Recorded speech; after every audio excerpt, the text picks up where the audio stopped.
T'es belle, là. Merci. De rien.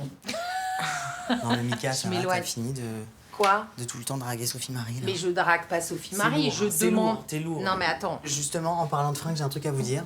J'ai décidé d'arrêter de relationner avec les meufs cis. Je veux être plus queer, je veux rentrer plus dans, tu vois, dans une expression de genre plus queer. Et en fait, comme quand j'ai transitionné, j'ai acheté que des fringues de mecs pour compenser, tu vois, mon absence de passing au début. Donc j'ai que des trucs de bonhomme. Et donc j'ai pas de fringues, ouais, ben j'ai rien. Non, de mais toi, quoi. je hoche la tête parce que à chaque fois que je te vois, t'es habillé en Bordeaux. Le gars, c'est un raisin à la fin, quoi. J'ai l'air d'un mec hétéro, c'est horrible. Claire. Je suis pas hétéro. Enfin, tu vois. Moi, tu me fatigues. Parce qu'en fait, à chaque fois qu'on se voit, il y a un truc qui change. Et en fait, je sais plus qui tu es. Et en fait, Non, tu mais me Mika. fatigues, je te jure. Mais je sais pas, Non, mais qu'est-ce que Mika, tu je veux? suis- On dirait que tu viens de Berck. Mais viens, on va faire du. Non, mais je te jure, Quelle connasse. ton Mais tu look, rigoles. ton style, il est c'est- ringard. Mais c'est pas ringard. Si. Mika, arrête. J'ai pas Mais la bouche. arrête. Non, mais là, ça va. Là, ça Ça va. va, tu Non, mais sors. ça va. Là, ça va. Non, mais Straight, c'est vraiment c'est un peu straight. chiant en fait. C'est On est boring. d'accord. Moi, carrément, je te vois, je fais des siestes. Une fois, j'ai acheté un pantalon beige, je l'essaye, ça me va pas. Il arrive, ah, c'est quoi? Il l'essaye. Donc, putain, tu vas me péter mes Vas-y, fringues. prête-moi des fringues. Bon, attendez, faut pas que je loupe mon gratin de pommes là. Vas-y, trouve-moi des trucs un peu. Asseyez-vous là. Cette Ouais. chemise à fleurs, c'est un peu beaucoup, non, d'un coup? C'est un chanteur de flamenco. Si. Bah, Paco de Lucia. Bah ça par exemple. il est Ah non, bien, non, ça. non, non, Si, non, si, si. non, non, non, non, C'est non, bien, non, ça, non, c'est trop non, non, mignon. non, non, Ah ça si, c'est mon j'adore. pull. Je me fais déposséder, montre-moi. À vous. Ah putain, il te va trop bien, vas-y là. T'es tellement de no look, c'est fou. Ah, je suis T'aimes pas épuisée. Maman viendra te chercher. Comme Betty Mamoudi dans Jamais sans ma fille. Elle est trop stylée. Elle est trop stylée. On dirait que tu sors ta famille un dimanche à Léon de Bruxelles quand tu la rentres. Comme ça, c'est bien. Bien sûr. T'es sûr? Et tu veux pas? Et si jamais tu rentres un truc, rentre-en un, juste. Non mais Et c'est dans un les signe de 5 gang, sorties. ça. C'est Bah, des gangs à n'empêche que Ça bosser. veut dire mieux. que j'ai tué des gens. Bah, pardon. Excuse-moi. Ça change, non? C'est Ça fait ridicule. On plus, dirait qu'il l'a travaillé, ça me dégoûte. Bon, je te la prêterai de temps en temps. Oh, Non, mais elle te va bien. l'audace. Tu m'aimes. Je t'aime d'un amour qui m'épuise. Ah, moi aussi, je t'aime d'un amour qui m'épuise. Ah non, mais... Bon, à tout à l'heure. Au revoir. Qu'est-ce qui s'est passé? Ben, j'étais en train d'acheter des billets, du coup j'ai demandé des conseils parce que le train à Provence il a été supprimé. Et du coup le mec il m'a donné des conseils plusieurs fois. Il me dit genre de nulle part parce qu'on n'a pas parlé, je le vois pour la première fois de ma vie, il me dit genre vous êtes opéré ou pas? Et du coup j'ai halluciné, je me suis éloigné, genre automatiquement j'ai fait plusieurs pas Non, mais ça va pas, arrête. en arrière. C'est pas une chose que je vais discuter avec un inconnu à la gare et du coup il m'a dit pourquoi, c'est pas un sujet délicat, je parle de tout à tout le monde. Si monsieur, c'est un sujet un peu délicat quand même. Excusez-moi, monsieur, vous avez interpellé mon amie tout à l'heure, elle est venue vous demander un renseignement et vous lui avez demandé si elle était opérée. Je comprends pas pourquoi vous avez non, dit ça. mais c'était juste pour discuter tranquillement. Mais il n'y a pas à discuter tranquillement, on discute pas tranquillement de ça avec les gens. Je vous demande pas votre bite, comment elle est. Je viens pas vous voir. C'est sûr. Bah voilà. Moi, je juge personne. Hein.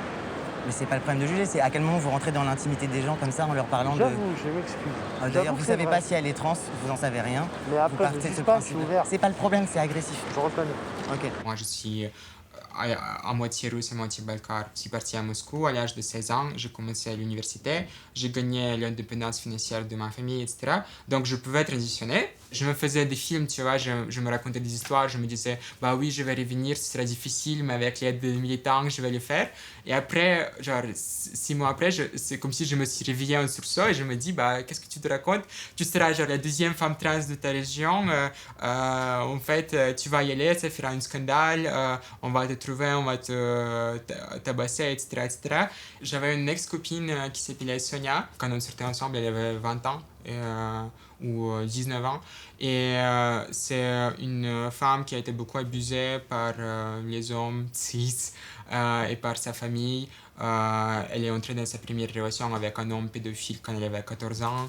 Et elle a commencé cette transition à 16 ans. Elle a été très vite sexualisée, sursexualisée comme beaucoup de meufs trans sont. Elle utilisait des drogues pour s'en sortir, pour pouvoir gérer ça émotionnellement. Donc elle est devenue addicte. Moi, j'étais déterminée de partir aussi tôt que possible parce que je voyais que si je reste, je vais être entraînée encore plus genre, dans la dépression et aussi dans mes envies suicidaires. 3 mois plus tard, elle avait l'air d'aller bien, mais en réalité, genre, elle prenait beaucoup de drogue toujours et elle s'est surdosée.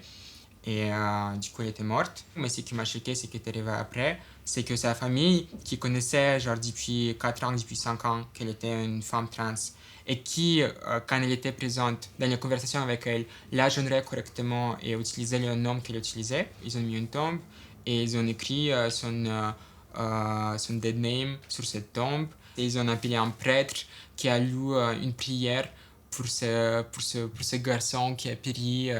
Et ça m'a tellement dégoûté. Ça aurait pu être moi, ça aurait pu être mes autres connaissances, mais ça a été elle. Je suis venu avec une visa touriste. Moi, je pensais que l'asile politique, c'est juste pour les personnes pour les dissidents qui sont persécutés par l'État. Je ne savais pas que c'est pour les personnes LGBT, ça peut être aussi pour les personnes LGBT. Et quand j'ai découvert ça par pur hasard, juste en lisant un blog sur les réseaux sociaux d'une meuf trans qui demandait l'asile en Autriche, c'était comme, je sais pas, un escalier magique qui tombait du ciel et genre, qui me permettait de monter et de sortir de cette situation. Le premier avion que j'ai pu prendre, je l'ai pris et je suis venu à Charles de Gaulle à 5h du matin.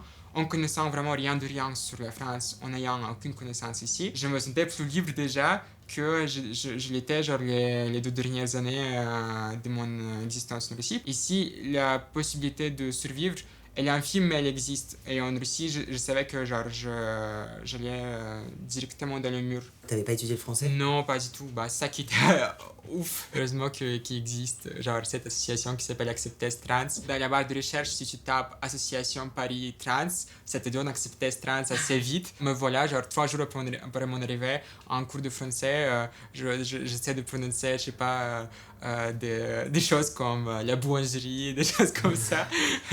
Et je galère déjà avec le R français, que je n'arrive toujours pas à maîtriser 2 ans plus tard. Quel échec, quel désastre. Ah, c'est cool que vous soyez là. Le 23 septembre 2020, notre sœur Douna s'est suicidée, quelques heures après une menace d'expulsion de son logement étudiant de la part du Crous. Douna était une jeune femme trans de 19 ans. Elle aimait jouer aux jeux vidéo. Elle avait, comme tant d'autres femmes trans qui n'ont d'autre choix de se plier face à l'oppression ou d'y résister, une verve militante. À 19 ans, on doit avoir la vie devant soi. Douna aurait dû avoir la vie devant elle. Mais Douna est morte trop jeune, comme c'est le cas de nombreuses femmes trans. Nous sommes en colère, car la transphobie de nos sociétés est si présente, si violente, que c'est à cause de cela que nos sœurs se suicident devant les yeux de toutes et tous pour relever une réalité que nous vivons quotidiennement en tant que personnes trans. On préfère nous voir mortes. Au courant de sa situation et de ses nombreuses tentatives de suicide, le Crous de Montpellier et son directeur ont pris la décision abjecte de la menacer de l'expulser et de couper ses bourses en cas de nouvelles tentatives de suicide. Quelques heures plus tard, elle mettait fin à ses jours. La psychophobie l'a tuée. Elle, Laura, Mathilde et toutes les autres ont été victimes de meurtres transmisogynes de la part de l'État français. Pas d'oubli, pas de pardon. Nous exigeons l'autodétermination pour toutes les personnes trans, y compris mineures. Qu'elles aient accès aux bloqueurs de puberté, traitements hormonaux, épilation, séances d'orthophonie, opérations et changements administratifs qu'elles demandent sur simple déclaration et sans être contraintes de passer par la psychiatrie ou les tribunaux, ni à débourser 1 centime. Nous exigeons l'abolition de la mention de sexe à l'état civil. C'est Acceptez, c'est pas l'État qui a créé le Fonds d'action solidaire trans, qui arrive à assurer que des membres de notre communauté qui sont toujours plus précaires continuent de manger. C'est pas l'État, c'est un collectif, le Femmes Trans Gang, qui encore ce week-end organisait une collecte pour une distribution de vêtements à des femmes trans. Nous exigeons que rien à propos de nous ne soit fait sans nous. C'est la transphobie, c'est le fascisme, c'est le capitalisme qui doit rêver, pas nous et nos sœurs. Merci beaucoup.